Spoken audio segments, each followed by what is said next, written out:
નમસ્કાર, આપ જોઈ રહ્યા છો મંતવ્ય ન્યૂઝ ટી ટાઈમ ન્યૂઝ સાથે હું છું જાગૃતિ। રાજ્ય સરકારે જે પ્રતિબંધોમાં હળવાશ આપી હતી તેને લઈને મહત્વના સમાચાર, કારણ કે આજથી આ તમામ નવા નિયમો લાગુ થઈ રહ્યા છે। રાજ્ય સરકારે આપેલી રાહતોનો આજથી અમલ થશે। 18 જેટલા શહેરોમાં રાતના 10 થી કર્ફ્યુની શરૂઆત થશે। દુકાનો પણ રાતના 9 વાગ્યા સુધી ખુલ્લી રાખી શકાશે। બાકીના 18 શહેરોમાં આજથી જ રાત્રિ કર્ફ્યુ હટાવી દેવાશે। શનિવારથી નવા જાહેરનામાનો અમલ થઈ રહ્યો છે। આજથી લગ્ન પ્રસંગમાં 100 લોકોને જોડાવાની છૂટ। રેસ્ટોરન્ટ, હોટલ રાતના 9 સુધી ખુલ્લી રાખી શકાશે, પરંતુ વ્યાવસાયિક એકમ પણ રાતના 9 વાગ્યા સુધી ખુલ્લા રાખી શકાશે। પરંતુ જેટલા પણ વ્યવસાયિક ધારકો છે, ધંધાર્થીઓ છે, તેઓએ 30 જૂન સુધીમાં વેક્સિનેશન લેવું ફરજિયાત છે। જીએસઆરટીસીની બસમાં આવતીકાલથી 75% મુસાફરોને છૂટ આપવામાં આવશે। તો વળી રાજ્યના તમામ પાર્ક છે, ગાર્ડન છે, તે પણ આજથી રાતના 9 વાગ્યા સુધી ખુલ્લા રહી શકશે। સિનેમા, મલ્ટીપ્લેક્સ, ઓડિટોરિયમ પણ આજથી ખુલશે। એટલે કહી શકાય કે રાજ્યમાં હવે ધીમે ધીમે કોરોના સંક્રમણ ઘટતા જે નિયમો છે તે નિયમોમાં પણ હવે છૂટછાટ વધારવામાં આવી છે। રાત્રિ કર્ફ્યુમાં 1 કલાકનો ઘટાડો, રાતના 10 થી સવારના 6 રાત્રિ કર્ફ્યુ અમલી થશે। બાકીના 18 શહેરોમાં રાત્રિ કર્ફ્યુ સંપૂર્ણપણે હટાવી લેવામાં આવ્યો છે। તો વળી બાગ બગીચા, હોટલ, રેસ્ટોરન્ટ રાતના 9 વાગ્યા સુધી ખુલ્લા રાખી શકાશે।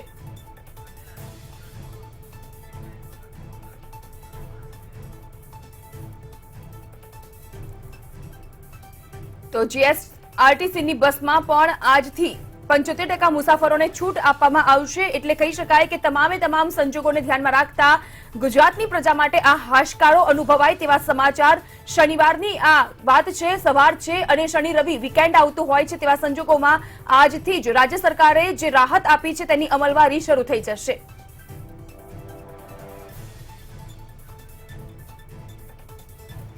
તો આ સમગ્ર મામલે ડીજીપીએ ગઈકાલે જાણકારી આપતા શું કહ્યું તે સાંભળીએ। 36 શહેરોમાં રાત્રિ કર્ફ્યુ જે છે રાત્રે 9 વાગ્યાથી સવારે 6 વાગ્યા સુધી ચાલુ હતા। હવે ચોખ્ખી પરિસ્થિતિમાં સુધારા થયા છે, કેસો પણ ખૂબ ઓછા થયા છે।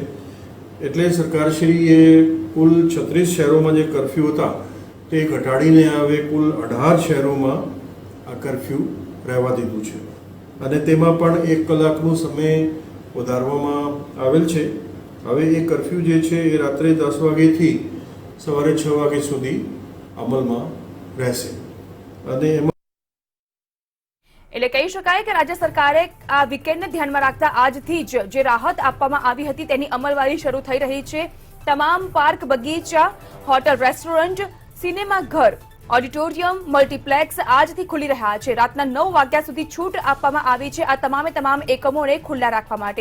એટલે વેપારી ધંધાર્થીઓને પણ હવે હાશકારો અનુભવાય તેવા આ સમાચાર કહી શકાય। બીજી બાજુ જીએસઆરટીસીની બસમાં પણ 75% મુસાફરોને પ્રવેશવાની છૂટ આપવામાં આવી રહી છે, પરંતુ છૂટનો મતલબ એ નથી કે આપણે સાવધાની ન રાખવી જોઈએ। સતર્કતા રાખવાની પણ વાત આ જાહેરાતની અમલવારી સાથે પણ કરવામાં આવી રહી છે, અને રાજ્યના ડીજીપીએ પણ કહી દીધું છે કે આજથી જ અમલવારીની શરૂઆત થઈ રહી છે। તો આ સમગ્ર મામલે ન્યૂઝરૂમથી વધુ જાણકારી આપી રહ્યા છે સંવાદદાતા આયુષી। આયુષી, જે પ્રકારની વિગતો સામે આવી રહી છે, વીકેન્ડ, શનિ રવિ અને આજથી જ તમામ જે નિયમો પર હળવા કરવામાં આવી રહ્યા હતા તે તમામ નિયમોની અમલવારી આજથી જ શરૂ થઈ રહી છે। કેવા પ્રકારના કહી શકાય કે એંધાણ, કારણ કે રાજ્યમાં એક હર્ષોલ્લાસભર્યું વાતાવરણ પણ આપણને જોવા મળશે। બિલકુલ જાગૃતિ, જે રીતે કોરોનાના કેસીસમાં હવે સતત ઘટાડો થઈ રહ્યો છે, ત્યારે ઘટતા કેસને ધ્યાનમાં રાખી અને અનેક છૂટછાટો જે છે, જે કોરોના માટેના વિશેષ નિયમો બનાવવામાં આવ્યા હતા, ગાઈડલાઈન તૈયાર કરવામાં આવી હતી, જે પરિપત્ર પહેલાં જાહેર કરવામાં આવ્યા હતા, તેમાં અનેક છૂટછાટો આપી છે। જેમાં સૌથી મહત્વની બાબત એ પણ છે કે જે કર્ફ્યુ લગાવવામાં આવ્યો હતો તે કર્ફ્યુને પણ જે અનેક શહેરોમાંથી હટાવવામાં આવ્યો છે। આજથી ફક્ત 18 જેટલા શહેરોની અંદર જ આ કર્ફ્યુ જે છે તે લાગુ રહેવાનો છે। તો સાથે જ જે લગ્ન પ્રસંગ અને મેળાવડામાં પણ છૂટછાટ મળી છે। હોલની ક્ષમતાથી 50% સાથે 100 લોકોની પરવાનગી જે છે તે પણ આપવામાં આવી છે। હોટેલ અને રેસ્ટોરન્ટ સંચાલકો છે તેમના માટે પણ રાહત સામે આવી છે કે તેઓ પણ જે પોતાની રેસ્ટોરન્ટ છે, હોટેલ છે, તે વધુ સમય માટે ખુલ્લી રાખી શકશે। જે અત્યાર સુધી કર્ફ્યુ હતો તે સમય 8 વાગ્યા, એટલે કે વેપાર ધંધા જે છે તે 8 વાગ્યા સુધી ખુલ્લા રાખી શકાતું હતું, તે પ્રકારના નિયમો હતા, પરંતુ હવે તેમાં પણ જે છૂટછાટ છે તે આપવામાં આવી છે। હવે વેપાર ધંધા છે 1 કલાક મોડા સુધી ખુલ્લા રહી શકશે, એટલે કે વેપારીઓને જે ચિંતા હતી તે ચિંતામાંથી પણ તેમને થોડી ઘણી મુક્તિ છે તે મળી છે। જે છૂટછાટો આપવામાં આવી છે તેમાં પાર્ક જે અને ગાર્ડન્સ છે તેમને પણ તેમના સમયમાં પણ વધારો કરવામાં આવ્યો છે. 9 વાગ્યા સુધી હવે પાર્ક અને ગાર્ડન છે તે ખુલ્લા રહી શકે છે. અલગ અલગ જે છૂટછાટો આપવામાં આવી છે તેમાં સિનેમા સંચાલકો માટે પણ રાહત સામે આવી છે. મલ્ટીપ્લેક્સ અને સિનેમા સંચાલકો પણ હવે પોતાના સિનેમા છે તે ખોલી શકે છે તેની મંજૂરી મળી ગઈ છે. તો બીજી તરફ જે અલગ અલગ આ નિયમો બહાર પાડ્યા છે તેમાં કોવિડ ગાઈડલાઈન જે નવી બહાર પાડી છે તેનું પાલન કરવું ફરજિયાત રહેવાનું છે.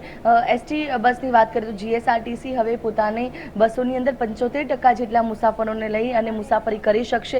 એટલે કે વિવિધ અલગ અલગ નિયમોની અંદર છૂટછાટ આપવામાં આવી છે, જેમાં જે સૌથી મહત્વ કહી શકાય કે ઘણા સમય બાદ સેકન્ડ વેવની શરૂઆત થઈ ત્યારથી અત્યાર સુધી સિનેમાને ખોલવાની મંજૂરી નથી મળી, પરંતુ હવે સિનેમા સંચાલકો માટે આ સૌથી મોટા રાહતના સમાચાર છે કે તેમને પોતાના સિનેમા છે ખોલવાની મંજૂરી મળી ગઈ છે. એટલે કે હવે સિનેમા સંચાલકો સિનેમા ખોલી શકશે. સાથે જ પાર્ક અને ગાર્ડન જે ઘણા સમયથી બંધ હતા, જે સમય હતો તે આપવામાં આવ્યો હતો કે અમુક સમય માટે જ ખુલ્લા રહે, ત્યારે હવે તેના સમયમાં ફેરફાર થયો છે. મોડા રાત સુધી હવે આ ગાર્ડન અને પાર્ક છે તે ખુલી શકશે. એટલે કે નાઇટ વોકર્સ જે છે રાત્રે ચાલવા જતા હોય છે તે લોકો માટે પણ જે આ રાહતના સમાચાર કહી શકાય. એટલે કે અલગ અલગ છૂટછાટો જે છે તે આપવામાં આવી છે. જાગૃતિ. આયુષી, બીજો સવાલ એ પણ થઈ રહ્યો છે કે છૂટછાટ તો આપવામાં આવી રહી છે, પરંતુ ગુજરાતની જનતાએ સતર્કતા રાખવી પણ ખૂબ જ જરૂરી છે, કારણ કે ડેલ્ટા પ્લસ વેરિયન્ટના ગુજરાતમાં 2 કેસ પણ નોંધાયા છે. એટલે છૂટછાટનો અમલવારી પણ આપણે સમજી વિચારીને કોરોનાના તમામ ગાઈડલાઈન અને પાલન કરતા વખતે કરવું પડશે. બિલકુલ જાગૃતિ. છૂટછાટ મળી છે પરંતુ તેનાથી હરખાવાની જરૂર નથી. કોવિડ ગાઈડલાઈનનું પાલન કરવું ખૂબ જરૂરી બનશે. સોશિયલ ડિસ્ટન્સ મેન્ટેન થાય તે સૌથી મહત્વની બાબત રહેશે. તો સાથે જ માસ્કનો ઉપયોગ કરવો એ સૌથી મહત્વની બાબત છે અને એ ફરજિયાત છે. તેમાં કોઈ પણ છૂટછાટ લોકોએ રાખવી જોઈએ. નિયમો હળવા કર્યા છે, પરંતુ સાથે જ કોરોના આપણી વચ્ચે છે અને સાથે જ નવો અન્ય વાયરસ પણ આવ્યો છે, જેના 2 કેસીસ પણ સામે આવી ગયા છે ગુજરાતમાં. એટલે કે આ તમામ બાબતોને ધ્યાનમાં રાખી અને હવે જે લોકોએ જાગૃત થવું પડશે. નિયમોમાં છૂટછાટ મળી છે લોકો માટે છે, પરંતુ લોકોએ જાગૃતિ પણ રાખવી ખૂબ જરૂરી રહેશે, કારણ કે જો તેઓ આ નિયમોનું પાલન નહીં કરે તો આ કેસીસ છે તે ફરી એક વખત આવી શકે છે. થર્ડ વેવની હજુ પણ દહેશત છે. સ્કૂલો કોલેજો માટે કોઈ રાહત નથી મળી. સ્કૂલ કોલેજો ખુલવાના કોઈ એંધાણ નથી દેખાઈ રહ્યા, ત્યારે લોકોએ જાગૃત થવું પડશે. લોકોએ કોવિડ ગાઈડલાઈન છે તેનું પાલન કરવું પડશે, જેથી કરીને આ વાયરસના સંક્રમણથી બચી શકાય. વેક્સિન લોકો લઈ રહ્યા છે, વેક્સિન તરફ લોકો આગળ પણ વધી રહ્યા છે, પરંતુ બીજી તરફ વેક્સિનની સાથોસાથ લોકોએ તકેદારી રાખવી પણ ખૂબ જરૂરી છે. સમયમાં ફેરફાર કરવામાં આવ્યો છે. જ્યારે વીકેન્ડ હોય છે ત્યારે લોકો કોરોના ભૂલાવી રોડ રસ્તા પર નીકળી પડે છે. હોટલ રેસ્ટોરન્ટ્સમાં પણ ભીડ જોવા મળતી હોય છે, ત્યારે લોકોએ જાગૃત થવાની જરૂર છે. લોકોએ આ કોવિડ ગાઈડલાઈનનું પાલન કરવું પડશે. છૂટછાટ મળી છે, પરંતુ તેનો દુરુપયોગ ન થાય તેની સૌથી વધુ તકેદારી રાખવી પડશે. આભાર આયુષી, તમામ જાણકારી બદલ. તો આજથી જ રાજ્યમાં અમલવારીની શરૂઆત થઈ રહી છે. જે નિયમોમાં હળવાશ આપવામાં આવી છે, છૂટછાટ આપવામાં આવી છે, તેને લઈને બીજી બાજુ ડેલ્ટા પ્લસ વેરિયન્ટના 2 કેસ ગુજરાતમાં નોંધાયા છે. તેવા સંજોગોમાં ગુજરાતની પ્રજાએ હરખાવાની જરૂર નથી, કારણ કે ડેલ્ટા વેરિયન્ટ ખૂબ જ સંક્રાત્મક છે અને તેની ભીષણ અસર પણ થઈ શકે છે, ઘાતક અસર પણ થઈ શકે છે. તેવા સંજોગોમાં આજે હળવાશ આપવામાં આવી છે તેનો હર્ષોલ્લાસ અપનાવો, પરંતુ કોરોનાના જે પ્રોટોકોલ છે, નિયમો છે, તેનું ચુસ્તપણે પાલન કરવું ખૂબ જ જરૂરી છે. આજથી તમામ બાગ બગીચા રાતના 9 વાગ્યા સુધી ખુલ્લા રહેશે. બજાર પણ ધમધમતા જોવા મળશે. રેસ્ટોરન્ટમાં પણ 60% ક્ષમતા સાથે 9 વાગ્યા સુધી ગ્રાહકોને બેસાડી શકાશે. બીજી બાજુ સિનેમાઘર, ઓડિટોરિયમ, મલ્ટીપ્લેક્સ પણ આજથી ખુલી રહ્યા છે. એટલે કહી શકાય કે તમામ રાજ્યની પ્રજા માટે આ હર્ષોલ્લાસ ભર્યા સમાચાર.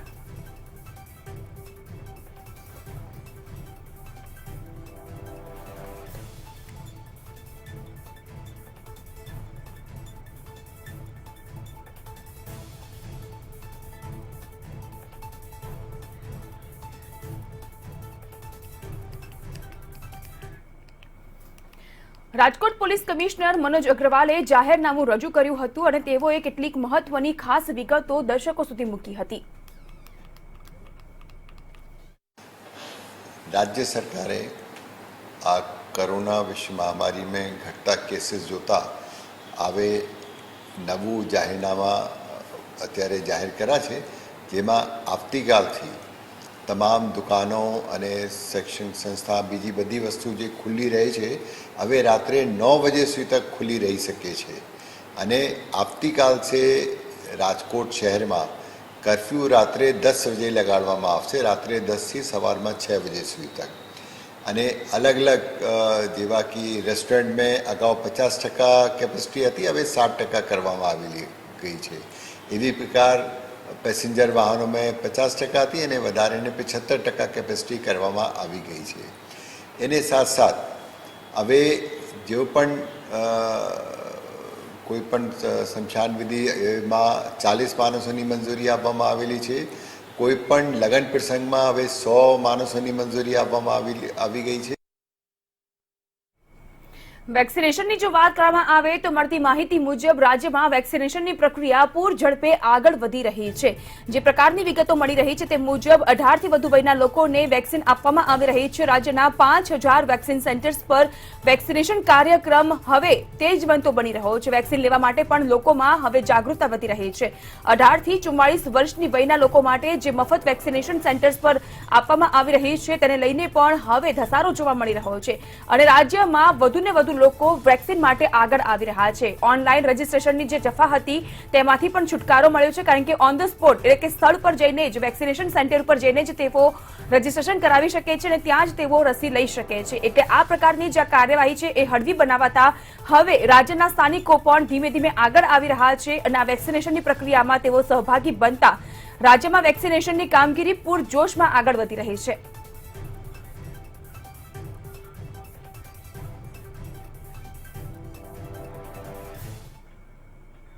તો વળી બેન્કિંગ ડિપોઝિટને લઈને ગુજરાતથી મહત્વના સમાચાર સામે આવી રહ્યા છે. ગુજરાતમાં આ કોરોનાની મહામારી હોવા છતાં પણ બેન્કિંગ ડિપોઝિટમાં વધારો નોંધાયો છે. ગત વર્ષ કરતા આ વર્ષે 1.21 લાખ કરોડની ડિપોઝિટ કરવામાં આવી. વર્ષ 2022માં 7.60 લાખ કરોડ બેંક ડિપોઝિટ જમા થઈ હતી. તો વળી કોરોના કાળ છતાં પણ 81 લાખ કરોડ જમા થયાનું તારણ પણ સામે આવી રહ્યું છે. ખાસ કરીને 7 જિલ્લામાં કુલ ડિપોઝિટના 70% થાપણ જમા થઈ ચૂકી છે. એટલે કહી શકાય કે કોરોનાની આ મહામારી દરમિયાન પણ બેન્કિંગ ડિપોઝિટમાં વધારો જોવા મળી રહ્યો છે. ગત વર્ષ કરતા આ વર્ષે 1.21 લાખ કરોડની ડિપોઝિટમાં વધારો ઝીંકાયો છે. વર્ષ 2020માં 7.60 લાખ કરોડ બેંક ડિપોઝિટ જમા થઈ હતી અને તેમ છતાં પણ 81 લાખ કરોડ કોરોના કાળ હોવા છતાં પણ બેંક ડિપોઝિટમાં થાપણ જમા થઈ હોવાનું તારણ પણ સામે આવી રહ્યું છે.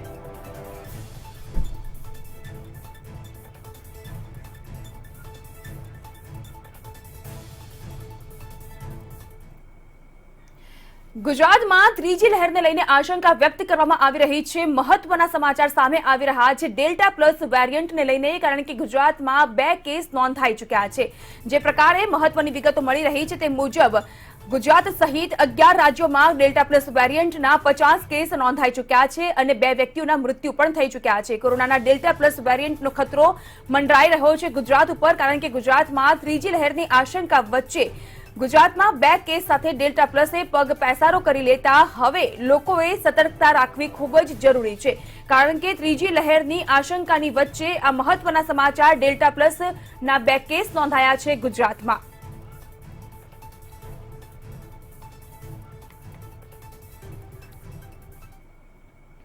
હવે જો ડેલ્ટા પ્લસ ની વાત કરવામાં આવે અને સમગ્ર દેશની ઉપર જો નજર કરવામાં આવે તો સમગ્ર દેશમાં ડેલ્ટા પ્લસના કેસમાં સતત વધારો ઝીંકાઈ રહ્યો છે. ગુજરાતમાં ડેલ્ટા પ્લસના 2 કેસ નોંધાયા. દેશના 11 રાજ્યો એવા છે કે જેમાં કુલ 50 જેટલા કેસ નોંધાઈ ચૂક્યા છે. ડેલ્ટા પ્લસથી દેશમાં 2 લોકોના મૃત્યુ પણ નોંધાઈ ચૂક્યા છે. દેશમાં ત્રીજી લહેર શરૂ થવાની નિષ્ણાંતોની જે આશંકા છે તે આશંકા હવે પ્રબળ બની રહી છે, કારણ કે સમગ્ર દેશની જો વાત કરવામાં આવે તો 11 રાજ્યોમાં 50 એવા કેસ નોંધાઈ ચૂક્યા છે અને ખાસ કરીને જે 8 રાજ્યો વધુ પ્રભાવિત બન્યા છે તેઓને કેન્દ્રીય આરોગ્ય મંત્રાલય દ્વારા રાજ્ય સચિવોને પત્ર પણ લખવામાં આવ્યો છે અને આ ત્રીજી લહેર તેમજ ડેલ્ટા પ્લસ વેરિયન્ટને લઈને સતર્કતા રાખવા માટે અને આયોજનની તૈયારીમાં લાગી જવા માટે આહવાન પણ કરવામાં આવ્યું છે કેન્દ્રીય આરોગ્ય મંત્રાલય દ્વારા, કારણ કે દેશમાં ડેલ્ટા પ્લસ વેરિયન્ટની એન્ટ્રી અને 11 રાજ્યોમાં 50 જેટલા કેસ નોંધાવાની સાથે 2 દર્દીના મૃત્યુ પણ નોંધાઈ ચૂક્યા છે. ગુજરાતમાં પણ 2 કેસ નોંધાઈ ચૂક્યા છે. તામિલનાડુમાં 9, મધ્યપ્રદેશમાં ડેલ્ટા પ્લસ વેરિયન્ટના 7 કેસ નોંધાયા છે. જે પ્રકારની આંકડાકીય વિગતો આવી રહી છે 11 રાજ્યોની તે મુજબ કેરળમાં 3 કેસ, પંજાબમાં 2 કેસ નોંધાઈ ચૂક્યા છે અત્યાર સુધીમાં.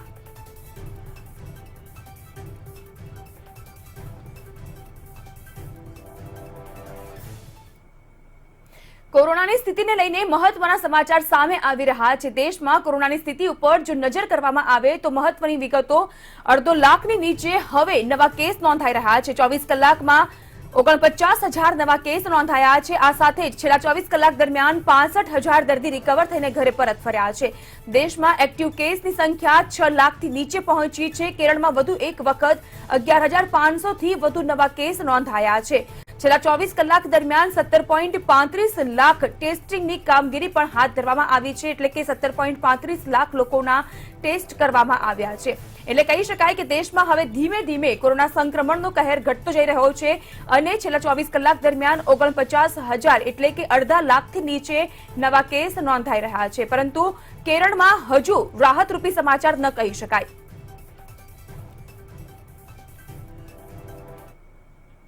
હવે જો ગુજરાતની સ્થિતિ ઉપર નજર કરવામાં આવે તો ગુજરાતમાં હવે છેલ્લા 24 કલાક દરમિયાન 123 નવા કેસની સામે 3 દર્દીના મૃત્યુ, 431 દર્દી ડિસ્ચાર્જ થયા છે। અમદાવાદની વાત કરવામાં આવે તો અમદાવાદમાં 27 નવા કેસ, 1 દર્દીનું મોત, 85 લોકો ડિસ્ચાર્જ થઈ ચૂક્યા છે। સુરતમાં 15 નવા કેસની સામે 108 દર્દી ડિસ્ચાર્જ, જોકે સુરતમાં એક પણ દર્દીનું મૃત્યુ નથી, એટલે હાસ્યરૂપી આ સમાચાર।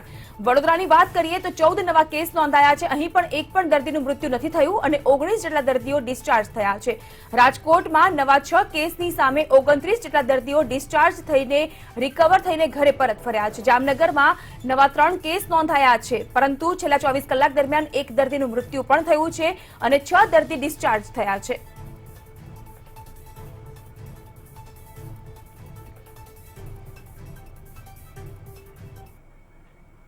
અને હવે નજર કરીએ મુખ્યપ્રધાન વિજય રૂપાણીની સોમનાથ મુલાકાત અંગે તો મહત્વના સમાચાર સામે આવી રહ્યા છે। આજે અને આવતીકાલે મુખ્યપ્રધાન વિજય રૂપાણી સોમનાથમાં રહેશે। આજે સાંજે 5 કલાકે તેઓ સોમનાથ પહોંચશે। 16 કરોડના વિકાસ કામોનું ખાતમુહૂર્ત અને લોકાર્પણ તેઓના હસ્તે કરવામાં આવશે। રવિવારે સોમનાથ મંદિરમાં મહાદેવના દર્શન કરીને શીશ ઝુકાવીને શુભાશીષ મેળવશે। એટલે કહી શકાય કે આ 2 દિવસનો જે પ્રવાસ છે સીએમનો સોમનાથનો તે ખૂબ જ મહત્વનો, કારણ કે 16 કરોડના વિકાસ કામોનું ખાતમુહૂર્ત કરવામાં આવશે અને લોકાર્પણ થશે સીએમના હસ્તે।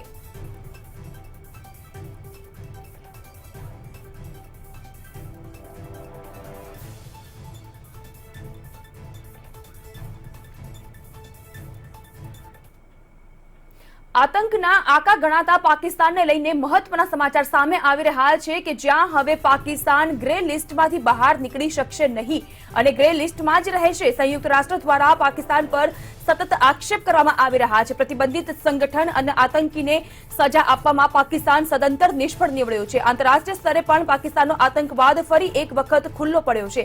તેવા સંજોગોમાં ફાઇનાન્શિયલ ટાસ્ક ફોર્સની મહત્વની બેઠક મળી હતી અને આ બેઠકમાં આ નિર્ણય લેવાયો છે, જેમાં પાકને ગ્રે લિસ્ટમાં યથાવત રાખવા માટેનો નિર્ણય લેવાયો છે। એફટીએફ અને આ જે સ્પેશિયલ ટાસ્ક ફોર્સની બેઠક મળી હતી તે બેઠકમાં આતંકીઓને ફંડિંગ આપવું અને આતંકીઓને સજા આપવામાં નિષ્ફળ રહ્યું છે પાકિસ્તાન। તેવા સંજોગોમાં પાકિસ્તાન ગ્રે લિસ્ટમાં જ રહેશે તે પ્રકારનો નિર્ણય કરવામાં આવ્યો છે।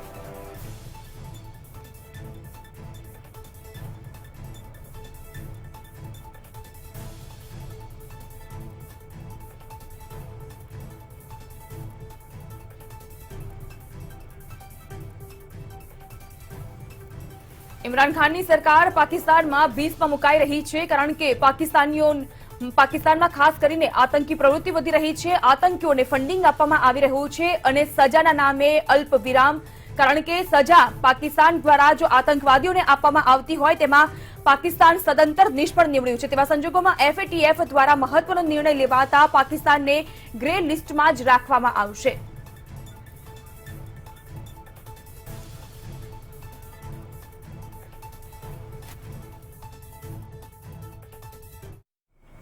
વધુ મહત્વના સમાચાર સામે આવી રહ્યા છે કે જ્યાં પાકિસ્તાન સરહદ પરથી ડ્રગ્સ અને હથિયાર જપ્ત કરવામાં આવ્યા છે। ખાસ કરીને કુપવાડામાં આતંકીઓ દ્વારા ઘૂસણખોરીનો પ્રયત્ન કરવામાં આવતો હતો અને તે દરમિયાન જ 30 કરોડનું ડ્રગ્સ અને હથિયાર જપ્ત કરવામાં આવ્યા છે। તંગધારમાં આતંકીઓ ઘૂસણખોરી કરતા પાછા ભાગ્યા હતા। ભારતીય સૈન્ય દ્વારા વળતો જવાબ આપવામાં આ તમામ પ્રયત્નને નિષ્ફળ બનાવવામાં આવ્યો।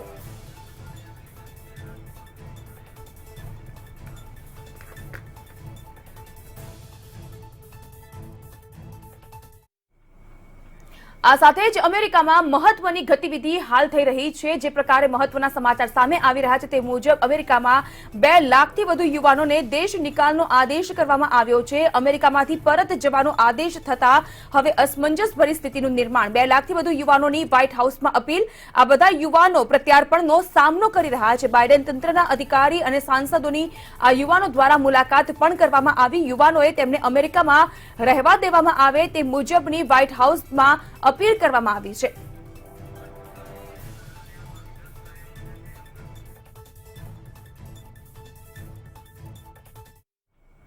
મહત્વના સમાચાર સામે આવી રહ્યા છે ઉત્તર પ્રદેશ અયોધ્યાથી કે જ્યાં આજે સવારે 11 કલાકે વડાપ્રધાન નરેન્દ્ર મોદી એક વર્ચ્યુઅલ બેઠક કરશે અને આ બેઠકમાં અયોધ્યામાં વિકાસ કાર્યો મુદ્દે ચર્ચા વિચારણા થશે। આજે ઉચ્ચ અધિકારીઓ સાથે વડાપ્રધાનની મહત્વની બેઠક। યુપીના મુખ્યપ્રધાન યોગી આદિત્યનાથ પણ આ બેઠકમાં હાજર રહેશે।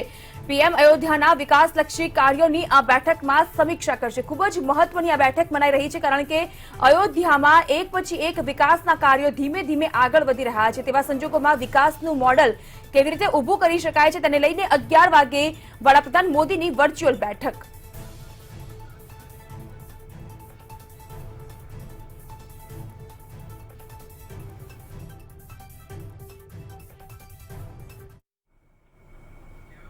કોંગ્રેસ દ્વારા દેશવ્યાપી આંદોલન કરવામાં આવશે। મહત્વના સમાચાર દિલ્હીથી મળી રહ્યા છે કે જ્યાં 7 જુલાઈથી કોંગ્રેસ મોંઘવારી વિરુદ્ધ 10 દિવસીય રાષ્ટ્રવ્યાપી આંદોલનમાં જોડાશે। પેટ્રોલ ડીઝલના વધતા ભાવ, સાયકલ રેલી યોજવામાં આવશે, પ્રદર્શન અને ધરણા કરવામાં આવશે। દેશભરમાં જિલ્લા મથકો ઉપર આ પ્રકારની જ ગતિવિધિ હાથ ધરાશે કોંગ્રેસ દ્વારા।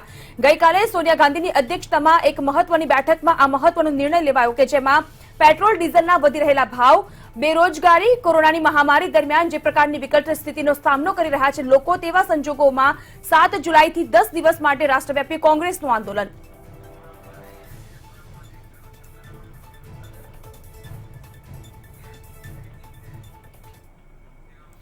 ખેડૂત સંગઠન દ્વારા આજે દેશભરમાં વિરોધ કરવામાં આવશે। મહત્વના સમાચાર સામે આવી રહ્યા છે। ખેડૂત સંઘના નેતા રાકેશ ટિકૈતે કહ્યું હતું કે 26 જૂનના રોજ ટ્રેક્ટર રેલીનું આયોજન કરવામાં આવશે અને તે મુજબ જ નવા કૃષિ બિલના કાયદા રદ કરવા માટે ખેડૂતો દ્વારા આજે મહત્વની રેલીનું પ્રદર્શન। આજે ખેડૂત આંદોલનને 6 મહિના પૂર્ણ થઈ રહ્યા છે તેવા સંજોગોમાં કૃષિ બચાવો, લોકતંત્ર બચાવો દિવસ મનાવવામાં આવશે।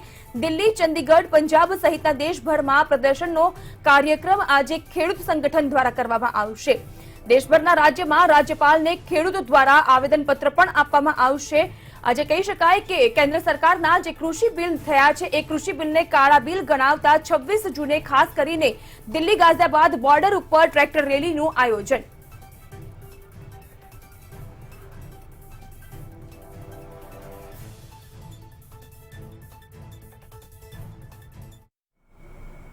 સ્માર્ટ સિટીને લઈને મહત્વની વિગતો સામે આવી રહી છે। સ્માર્ટ સિટીને લઈને જે લિસ્ટ સામે જાહેર કરવામાં આવ્યું છે તેમાં સુરતનો સમાવેશ કરવામાં આવી રહ્યો છે।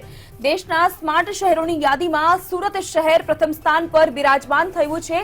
સ્માર્ટ સિટી એવોર્ડ કોન્ટેસ્ટ 2020ની યાદી જાહેર કરવામાં આવી છે। ઇન્ટેલિજન્સ મેનેજમેન્ટ સહિતના માપદંડને ધ્યાનમાં રાખવામાં આવ્યા હતા। સુરત શહેરે 2597 કરોડના પ્રોજેક્ટ કાર્ય કર્યા છે। સુરત સિટીએ દૂષિત પાણીને પીવાલાયક બનાવ્યું। માપદંડમાં કોવિડ મેનેજમેન્ટ સેન્ટર પણ આધારભૂત રહ્યો છે। આ તમામ પ્રકારના પાસાને ધ્યાનમાં રાખતા દેશના સ્માર્ટ શહેરોની યાદીમાં સુરતનો પ્રથમ ક્રમાંક અને આ સાથે જ સ્માર્ટ સિટી એવોર્ડ કોન્ટેસ્ટ 2020ની યાદી જાહેર થતાં જ ઇન્ટેલિજન્સ મેનેજમેન્ટ દ્વારા જે માપદંડ જાહેર કરવામાં આવ્યા છે તેમાં સુરતની વિવિધ સિદ્ધિને ધ્યાનમાં રાખતા સ્માર્ટ શહેરોની યાદીમાં સુરત દેશમાં પ્રથમ ક્રમાંક પર।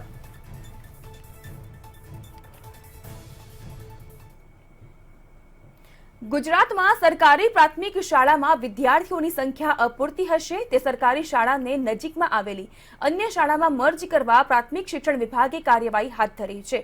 સરકારી શાળા પાસે વિદ્યાર્થીઓની સંખ્યા અને નજીકની શાળામાં પ્રવેશ અપાય તે અંગે પ્રેઝન્ટેશન સહિતની વિગતો શિક્ષણ વિભાગે મંગાવી છે। જોઈએ આ ખાસ અહેવાલ।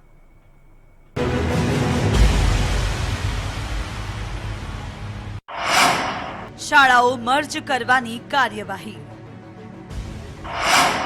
શાળાઓ પાસે મંગાવ્યો રિપોર્ટ। રિપોર્ટ બાદ લેવાશે નિર્ણય। ગુજરાતમાં કોરોનાથી સરકાર અને તંત્રે રાહતનો દમ લીધો છે। આ દરમિયાન રાબેતા મુજબ જનજીવનને પ્રસ્થાપિત કરવાની દિશામાં પણ સરકારે આગેકૂચ કરી છે. જોકે શિક્ષણ ક્ષેત્રે શાળા શરૂ કરવાના મુદ્દે સરકારે હજુ અંતિમ નિર્ણય કર્યો નથી. હાલ ઓનલાઈન શિક્ષણ આગળ વધી રહ્યું છે, પરંતુ હવે મહદઅંશે ખાનગી સંચાલકોની નીતિ અને સંચાલકો દ્વારા ઉઘરાવવામાં આવતી મસ મોટી ફી સહિતની સમસ્યા વાલીઓને પરેશાન કરે છે. પરિણામે ખાનગી શાળામાં પોતાના બાળકને અભ્યાસ કરાવવા ઈચ્છુક અનેક વાલીઓ પણ પોતાના બાળકને હવે સરકારી શાળામાં અભ્યાસ કરાવવા માટે તૈયાર થયા છે. અમદાવાદ સહિતની સરકારી પ્રાથમિક શાળાઓમાં વિદ્યાર્થીઓની સંખ્યા ઓછી હશે તો તેનો રિપોર્ટ આપવો પડશે. ધોરણ 1 થી 5માં અભ્યાસ કરતા વિદ્યાર્થીઓની સંખ્યા 60 થી ઓછી હશે તો રિપોર્ટ આપવો પડશે. આ જ રીતે ધોરણ 6 થી 8માં 45 વિદ્યાર્થીઓ સુધીની માહિતી શાળાએ રજૂ કરવા અલ્ટિમેટમ શિક્ષણ વિભાગ દ્વારા અપાયું છે. વિભાગે એમ પણ જણાવ્યું છે કે પ્રોજેક્ટ પ્રેઝન્ટેશન હેઠળ શાળાની નજીકમાં આવતી અન્ય શાળાની માહિતી દર્શાવતી વિગત પણ રજૂ કરવાની રહેશે. રાજ્યમાં 1219 સરકારી પ્રાથમિક શાળા છે, જે પૈકી અમદાવાદમાં 157 સરકારી પ્રાથમિક શાળા છે. અગાઉ 28 જૂને પ્રાથમિક શિક્ષકોની બેઠક ગાંધીનગરમાં પ્રાથમિક શિક્ષણ વિભાગના સચિવે યોજી છે. સરકારી શાળાને પ્રાથમિક માહિતી રજૂ કરવા આદેશ કરવામાં આવ્યા છે. પ્રાથમિક શાળાઓ માહિતી રજૂ કરશે, ત્યારબાદ સરકારી શાળા મર્જ કરવા અંગે અંતિમ નિર્ણય કરવામાં આવશે. બ્યુરો રિપોર્ટ, મંતવ્ય ન્યૂઝ. તો ટી ટાઈમ ન્યૂઝમાં આજે બસ આટલું જ. અને વધુ સમાચાર માટે આપ જોતા રહો મંતવ્ય ન્યૂઝ અને આપ લોગિન પણ કરી શકો છો www.mantavynews.com પર. નમસ્કાર.